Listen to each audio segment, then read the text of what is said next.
Desculpe, pessoal, teve que interromper aqui porque houve uma ligação e eu não sei como anular uma ligação em pleno vídeo. Muito bem, meus amigos, estávamos falando do rei Leopoldo, da Bélgica, das condições absolutamente cruéis em que foi levado o capitalismo para a Bélgica, mas não só a Bélgica, né? Outros lugares do mundo, como inclusive aqui as Américas, né, pessoal? Muito bem, eu anexaria os planetas se pudesse. Aqui o nosso autor vai falar uma distinção primeira, para ter uma interpretação desse cenário, da diferença entre teoria, valor, trabalho, de Smith, Ricardo e Marx, os três autores principais da famosa escola de economia política, né? E a teoria, valor, utilidade, Walras, Jevon e Carl Menger. Né? Essa teoria valor-utilidade vai, sobretudo, ter, né, uma oxigenação, né? Ela vai praticamente nascer com os neoclássicos aí na fronteira entre o século XIX e o século XX. Nasce essa nova concepção da economia. Então nós temos aqui duas escolas distintas de economia, né? A economia política e a revolução neoclássica com os neoclássicos. Jevons, né? Segundo Jevons, a reflexão e a pesquisa levaram minha opinião mais ou menos nova de que o valor depende inteiramente da utilidade.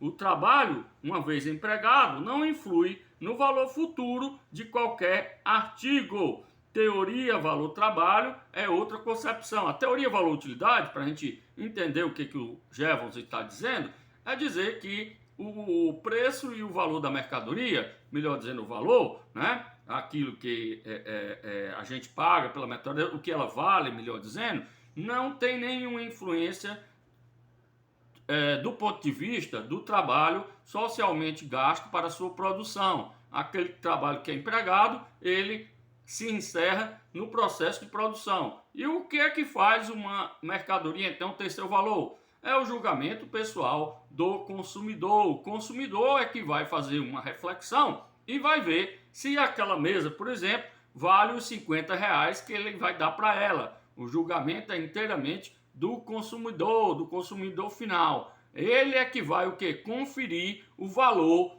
àquela mercadoria, certo? Teoria, valor, utilidade é isso, certo, pessoal? O valor das mercadorias tem a ver com o julgamento, né, aí do consumidor final e a sua própria avaliação de utilidade, certo? Que é isso, né? Se uma mesa para mim vale 50, uma segunda mesa vai valer 40, a terceira vai valer 30, até chegar ao limite marginal de não ter mais valor nenhum. Por isso que não é marginalista. Tudo isso eles vão calcular com bastante cuidado, né? Sobre as bases matemáticas, lá os modelos quânticos, né? Quantitativos, para ver até o limite marginal de cada mercadoria, certo, pessoal? Então, além do julgamento final, esse julgamento final, ele tem também por balizas justamente aí se aquela mercadoria é útil para mim ou não. Se eu tiver numa fila para fazer um concurso, né, e não tiver nenhuma caneta, eu tiver estudado demais para esse concurso, né? Se aparecer uma caneta para eu comprar por R$ 50, eu compro. Por quê? Porque eu estou muito precisando dela, né? A utilidade para mim vai ser muito alta. Uma segunda caneta, eu já não vou comprar pelos 50. Vamos supor que eu compro pelo 30, né? Uma terceira, talvez eu compre pelo valor de mercado dela, que é R$ 2, não sei quanto é que tá, né? Por aí. Pois muito bem, é nesse sentido. Sempre vai haver um julgamento aí pessoal, baseado na utilidade de cada consumidor sobre aquele produto. A teoria valor-trabalho vai ter outra concepção. A teoria valor-trabalho aí que tem seu início com Adam Smith, depois David Ricardo, depois Karl Marx, certo, pessoal? Depois tem vários outros também, seguidores, né? Mas esses três são os clássicos, né? Como o neoclássico também, os três citados aí vão dar aí uma sequência de um amplo espectro de economistas que vão seguir também essa linha, certo, pessoal? Pois muito bem, mas a teoria valor-trabalho, o que define o valor de uma mercadoria é o tempo socialmente necessário para a sua aquisição, sua elaboração. Adam Smith, lá na Riqueza das Nações, dá um exemplo fantástico que diz, né, Essa noção da teoria valor-trabalho, diz ele, né, vai existir desde a época dos caçadores, né, desde a época em que a humanidade ainda não tinha alcançado a civilização, certo? Ele vai dizer, quando ainda era caçador, os caçadores, quando iam trocar as mercadorias entre si, as suas caças, melhor dizendo, né, por exemplo, uma lebre, ele só trocava se fosse por 2 veados. Por quê? Porque o tempo de trabalho que se gasta para caçar uma lebre é 2 vezes a de um veado. Então, aí já se tem a noção do tempo socialmente gasto num trabalho, né? Então, por esses 2 trabalhos, há essa equivalência, 2 para 1, por conta do tempo de trabalho socialmente necessário. Uma mesa, por que tem um valor de R$50?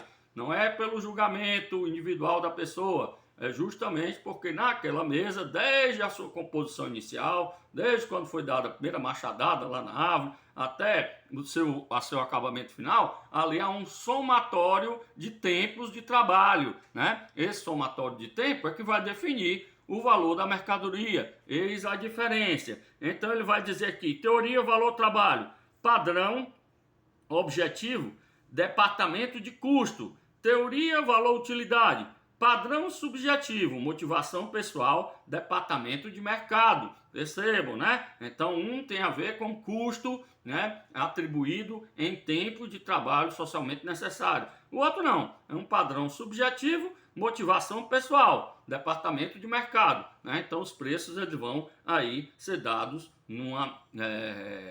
na generalização do mercado, através de quê? De uma motivação de um padrão subjetivo de julgamento.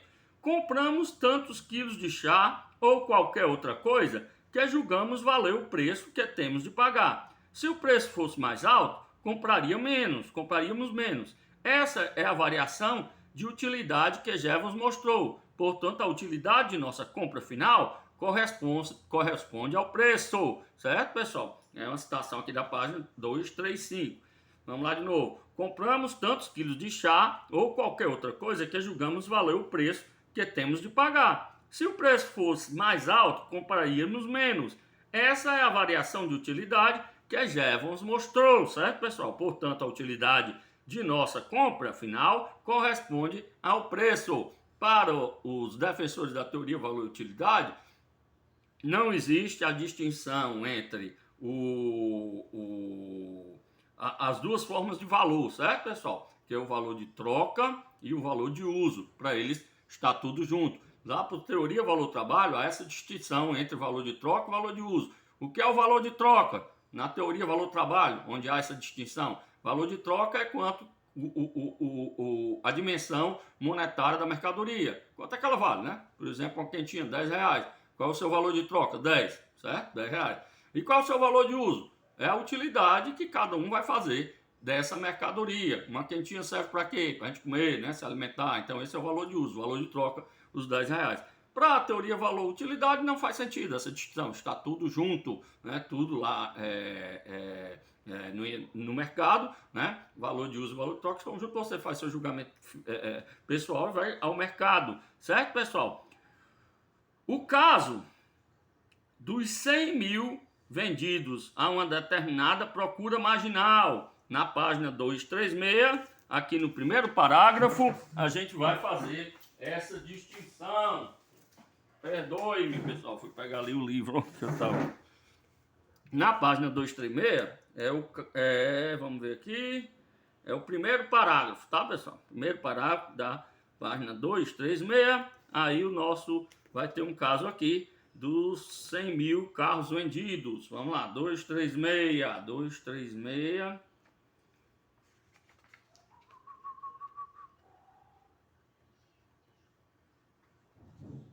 Pois muito bem. 236. Tem, ó. Evidentemente, aqui, ó. De uma forma ou de outra, haverá um comprador disposto a pagar o preço pedido pelo fabricante de carros. Alguns compradores estavam dispostos pelo fabricante de carros a pagar mais. E haverá milhares que comprariam o carro se ele custasse um pouco menos. Mas há apenas 100 mil carros. E se o fabricante quer vendê-los todos, terá de ser a um preço compatível com a bolsa e os gastos desculpa, pessoal, com a bolsa e os gostos do centésimo milésimo comprador. Poderia obter o preço mais alto se estivesse disposto a vender menos carros, ou poderia vender mais se quisesse vendê-los todos. Tem de adaptar-se aos recursos do homem que pode comprá-los. Se constatar que há 100 mil compradores dispostos a pagar o que pede, terá de retirar alguns carros do mercado e vender em menor quantidade. Ou se quiser vender todos, terá de reduzir o preço, a fim de colocá-los ao alcance de pessoas com menos recursos ou gostos diferentes. Não poderia vender o mesmo carro no mercado livre por diferentes preços a diferentes compradores. Evidentemente, esse centésimo milésimo comprador ou comprador marginal, na leitura dos defensores da teoria valor-utilidade, não é ninguém em particular, certo, pessoal? É qualquer um de todos os 100 mil, tal como o carro que compra pode ser qualquer um dos 100 mil carros. Na explicação teórica, da forma pelo qual o mercado funciona e da forma pelo qual o preço do mercado é estabelecido, ele é o homem que representa a procura marginal. Se o preço fosse maior, poderia comprar outras coisas com o seu dinheiro e que lhe proporcionasse maior satisfação. Se o preço fosse mais baixo, um número maior de compradores surgiria e a oferta seria insuficiente. O fabricante elevaria o preço até excluir do mercado os que estivessem dispostos a pagar apenas o preço mais baixo. É assim que funciona o pensamento da teoria valor-utilidade, certo, pessoal? O caso dos 3 milhões de pessoas dispostas a comprar as geladeiras a 150 dólares, também na página 236. Aí temos aqui outro caso, ó. O fabricante tem o uso marginal de seu capital, exatamente como o consumidor tem o uso marginal para seu dinheiro. Não o empregará em refrigeradores, se puder ter lucros maiores em outra coisa. Só empregará no fábrico de refrigeradores a soma de capital compensadora. Se empregar menos, estará perdendo uma boa oportunidade. E a existência dessa oportunidade dentro, em pouco, atrairá mais capital em busca de lucros. E se colocar mais, a indústria estará supercapitalizada e não dará dividendos.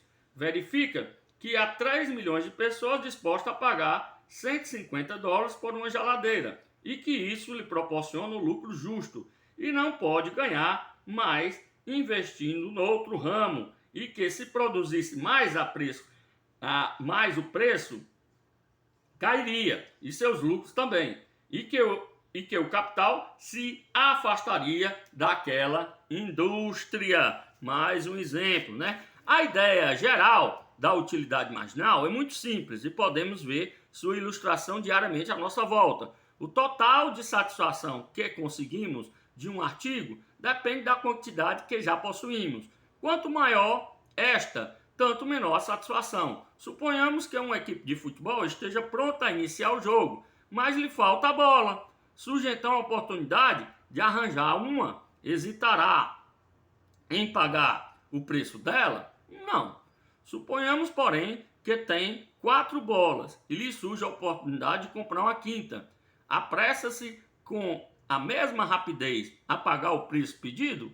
Realmente não, né, pessoal? A utilidade marginal das bolas caiu para ela, tanto que provavelmente nem se preocupa em comprar uma quinta bola, certo, pessoal? É nesse sentido que funciona o pensamento aí dos economistas, marginalistas, defensores da teoria valor-utilidade. Pão e diamantes, qual tem mais valor e utilidade? Também é outro exemplo dele. Por que o pão é barato? Porque tem muita quantidade, né, pessoal? Então aí a sua utilidade para as pessoas cai, né? Então aí o preço dele é mais em conta. E o diamante? O diamante, o preço é mais elevado porque tem menos quantidade, né? Então aí a sua utilidade para aqueles que estão dispostos a adquirir o diamante é aí a propensão é a de pagar mais por causa da sua raridade, certo, pessoal? Carnes, então, dizia, o que deveria ser comprado era o todo, que devia ser... um crítico da teoria valor-trabalho, ele vai dizer, o Keynes, o que deveria ser comparado era o todo e não as unidades. Todo ouro versus todo ferro. O ferro tem mais utilidade e valor do que o ouro. O que é que os marginalistas fazem? Eles comparam unidades. Qual é aqui a sugestão desse economista Keynes? Deveria se comparar o todo e não as unidades. A confusão entre a mercadoria como um todo e a unidade da mercadoria comprada e vendida é mais evidente na comparação de um diamante com o carvão. Os semelhantes é que deveriam ser comparados. O carvão como um todo não só é útil, mas como mais valioso do que os diamantes como um todo. Percebam, né? É uma forma de você aí fazer uma crítica a esse pensamento daí do padrão utilidade. Contudo, para além das toeleras infindáveis dos economistas, o que importa para o empresário é empregar o seu capital com a maior taxa de retorno possível. E, para tanto, há sempre as tentativas de controlar os preços, né, pessoal? Sempre aí os empresários eles vão ter o afã de tentar vender os seus produtos pelo maior preço possível. Por quê, né, pessoal? Porque quanto maior o preço que eu posso vender um artigo, né, se isso for possível, evidentemente, numa relação de mercado, o meu lucro será maior. Daí que surgem os movimentos de monopolização. A monopolização se mostrou, ao longo da história, uma estratégia relativamente eficaz para a preservação dos preços e logo dos lucros. Falamos desse tipo de monopolização lá, não sei se vocês lembram, lá com as oficinas dos mestres artesãos ainda nas corporações de ofício. Pois muito bem, aqui uma citação da página 220. Os industriais da Inglaterra se aproveitaram de seu avanço na Revolução Industrial. Na primeira metade do século XIX, o problema na Inglaterra não era onde vender os artigos manufaturados, mas como produzi-los com suficientemente rapidez para atender aos pedidos que vinham de todo o mundo conhecido. Mas durante o último quartel do século XIX, ocorreu uma modificação importante. A política do comércio livre, defendida pela Inglaterra, não pegou. Nos Estados Unidos, onde, como o leitor estará lembrado, uma tarifa protetora foi posta em prática quase que imediatamente após a independência do país. As tarifas protetoras elevaram-se nos Estados Unidos após a Guerra Civil. Na Rússia, uma tarifa protetora, qual foi... desculpa, pessoal. Na Rússia, uma tarifa protetora geral foi adotada em 1877. Na Alemanha, em 1879. Na França, em 1881. Os industriais ingleses já não tinham um campo aberto. Suas mercadorias experimentavam dificuldades em pular essas barreiras tarifárias. Os melhores fregueses da Inglaterra já não precisavam comprar-lhe os produtos, podiam fabricar em seu próprio local, né? Atender às suas próprias necessidades. Atrás dos muros tarifários, indústrias incipientes transformavam-se em indústrias gigantescas. Não é isso, meus jovens? Isso literalmente a partir de 1870. Entramos num período de trustes nos Estados Unidos e de cartéis na Alemanha. A concorrência foi substituída pelo monopólio. Os pequenos negociantes foram expulsos do mercado pelos grandes. O pequeno negócio foi esmagado pelo grande negócio, ou com ele se fundiu para fazer um negócio ainda maior. Em toda parte houve crescimento, fusão, concentração de indústrias gigantescas se formando que buscavam o monopólio.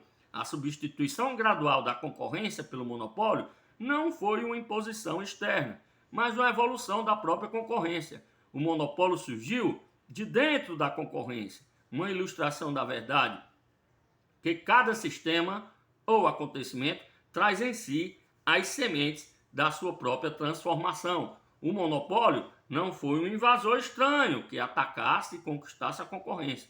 foi um crescimento natural da própria concorrência, né? O monopólio, ele é típico do próprio capitalismo, é típico dessa própria concorrência capitalista, não é uma exceção, certo, pessoal? É o que o nosso autor está demonstrando. Isso ocorre desde lá do último quartel do século XIX.